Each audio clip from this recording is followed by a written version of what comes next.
Hello guys, कैसे हैं आप लोग। आज हम बात करेंगे ट्रंप और पुतिन की मीटिंग की। ट्रंप और पुतिन की मीटिंग 15 अगस्त को अलास्का में होने वाली थी। अलास्का एक ऐसी जगह है जो दोनों देशों के बहुत ही पास है, जिसमें कुछ ही 100 किलोमीटर का डिस्टेंस है, बीच में समुद्र आता है, बेरिंग स्ट्रेट आती है। अब अलास्का में मीटिंग हुई, पर 15 अगस्त को ही क्यों हुई? एक दो दिन पहले इधर उधर भी तो हो सकती थी, क्योंकि 15 अगस्त यूएसए के पॉइंट ऑफ व्यू से बड़ा इंपॉर्टेंट डे है। इसी दिन 15 अगस्त को ही जापान के राजा ने यूएसए के अगेंस्ट सरेंडर किया था, क्योंकि एक मेजर इंडस्ट्रियल कॉम्प्लेक्स था, जापान का मेजर इंडस्ट्रियल पावर थी। उसके सरेंडर करने के बाद वर्ल्ड वार 2 लगभग 99% ख़त्म हो गई थी।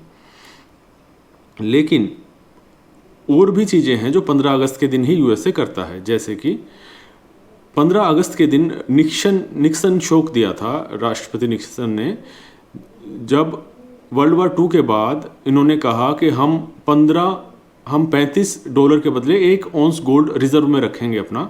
लेकिन जब लोग इनसे डॉलर मांगने लगे, वापस मांगने लगे, तो 15 अगस्त के ही दिन इन्होंने निक्सन शोक दिया, जिसमें कहा अब हम डॉलर तो आप लीजिए, जितने मार्केट में जा चुके हैं, ट्रेड हो रहा है वो कीजिए, लेकिन हम इसके बदले गोल्ड नहीं देंगे। गोल्ड की कन्वर्टिबिलिटी, लिंक, पैगिंग सब कुछ ख़त्म कर दिया गया था 15 अगस्त के दिन।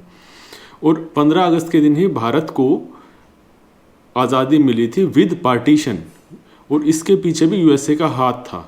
यूएसए ने क्या सोचा कि दो देशों में क्लैश करवाना है, भारत और पाकिस्तान, तो भारत को दे दिया सोवियत यूनियन के खेमे में कि आप इसमें सोवियत स्टाइल की गवर्नमेंट चूज़ कीजिए, और पाकिस्तान को रख लिया अपने खेमे में, जिससे उसको F-16 या पेटेंट टैंक, उस समय 65-71 में जब भी इनको पेटेंट टैंक मिलते थे, आज इनको F-16 मिलते हैं। तो अमेरिका इतना बेवकूफ़ तो है नहीं कि ऐसे ही किसी देश को दे देगा। उसका काम है लड़वाना। वो पाकिस्तान से अपना डर्टी वर्क करवाना चाहता है, और जो पाकिस्तान है उसके पास कोई ऑप्शन नहीं बचता, अमेरिका से हथियार लेता है और भारत पर अटैक करता है। उसके पास कोई डर्टी वर्क करने के अलावा उसके पास कोई ऑप्शन नहीं बचता। लेकिन जब ऑपरेशन सिंदूर हुआ, सक्सेसफुल हुआ, इंडिया की डिफेंस इंडस्ट्री इंडिजनाइज्ड हो गई, आत्मनिर्भर हो गई, तो अब अमेरिका पैनिक कर रहा है, और पैनिक करने के बाद वो टैरिफ खेल रहा है। अब जो ये टॉक्स फेल हुई हैं, ये यूक्रेन के ऊपर जो वॉर है उसके ऊपर फेल हुई हैं, इसमें पुतिन ने कहा है कि भारत को जो रिकॉग्निशन मिल रही है वो उसका हकदार है। ट्रंप इससे भी काफ़ी चिढ़े हुए हैं। ट्रंप का यूएसए का जो है वो मोटिव ये है कि हमारे कंपटीशन में, फेयर कंपटीशन में कोई और ना आ जाए। तो अगर भारत की इतनी 140 करोड़ लोग अगर इंडस्ट्रियलाइज्ड हो जाएंगे, अगर वो पढ़ के और अपने पेटेंट बनाने लग जाएंगे, आत्मनिर्भर प्रोडक्ट बनाने लग जाएंगे, तो अमेरिका के सिर्फ 30 करोड़ लोगों को कौन पूछेगा।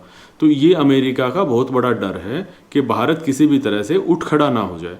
तो इसी कारण से वो भारत को नीचा करने के लिए टैरिफ खेल रहे हैं।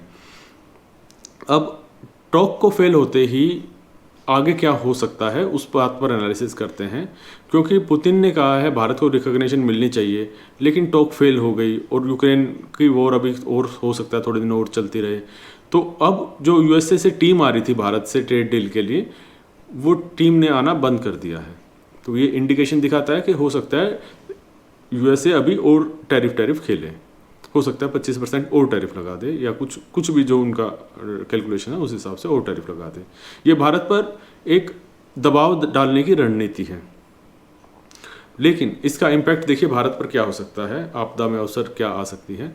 भारत की स्टैंडर्ड एंड रेटिंग ने, जो एजेंसी है, उसने 18 साल बाद मैक्रो इकोनॉमिक पॉलिसी में सुधार किया, रेटिंग में सुधार किया है, और भारत ने अपनी मार्केट को डाइवर्सिफाई कर लिया है। यानी हम जहां एक्सपोर्ट यूएसए को करते थे सिर्फ, वो हम अब ऑस्ट्रेलिया से फ्री ट्रेड एग्रीमेंट कर चुके हैं, इंग्लैंड से फ्री ट्रेड एग्रीमेंट कर चुके हैं।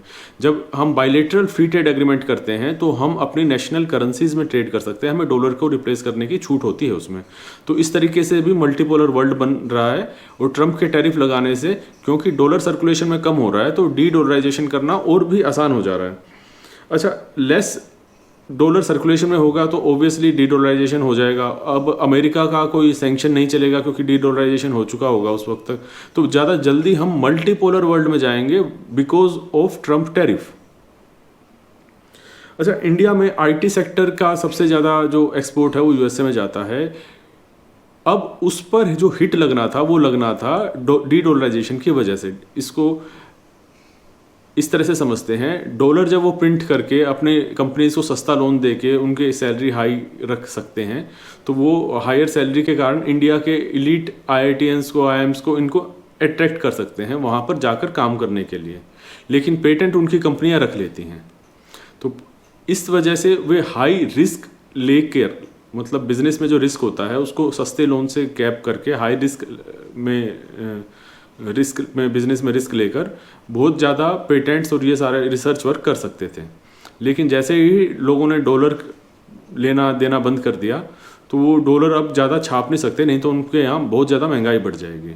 तो इस वजह से वहाँ के IT सेक्टर के रिसर्च वर्क को हिट लगेगा, और जैसे ही रिसर्च वर्क को हिट लगेगा, वो सारा जो सॉफ्टवेयर कुली का काम था जो हम लोग करते थे, वो सॉफ्टवेयर कुली का काम वो आउटसोर्स करना बंद कर देंगे, वो अपने वाइट अमेरिकन्स के लिए रखेंगे।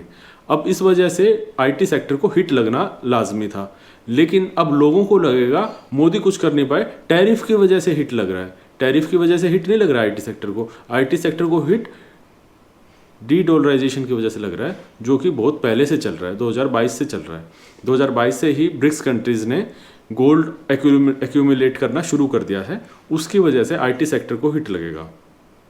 अब भारत के IT सेक्टर को हिट लगेगा, तो भारत के IT सेक्टर में जो प्रोडक्ट हैं, गूगल, माइक्रोसॉफ्ट, ये हैं, ये हम अपने स्वदेशी बनाने शुरू करेंगे, और इससे आत्मनिर्भर भारत को भी बूस्ट मिलेगा।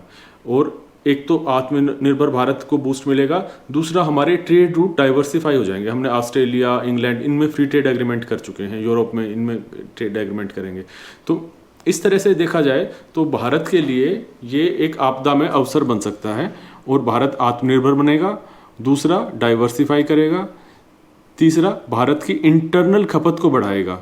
भारत में जो पॉपुलेशन है और जो खपत है, वो हमारी पॉपुलेशन ही ज़्यादा चीज़ खपत कर लेती है, तो इस कारण से हमें दूसरे बाहर की मार्केट को ढूंढने के लिए उनके ऊपर इन्फ्लुएंस नहीं बनाना पड़ता। तो ये एक भारत की ताकत हो सकती है बजाय कि भारत की कमज़ोरी के। तो यही इस बार 15 अगस्त को स्पीच में प्राइम मिनिस्टर ने कहा है कि हमें स्वदेशी को मजबूरी में नहीं, मजबूती के साथ अपनाना है। That's all for the today guys. Please if you like it, please like, share and subscribe my channel.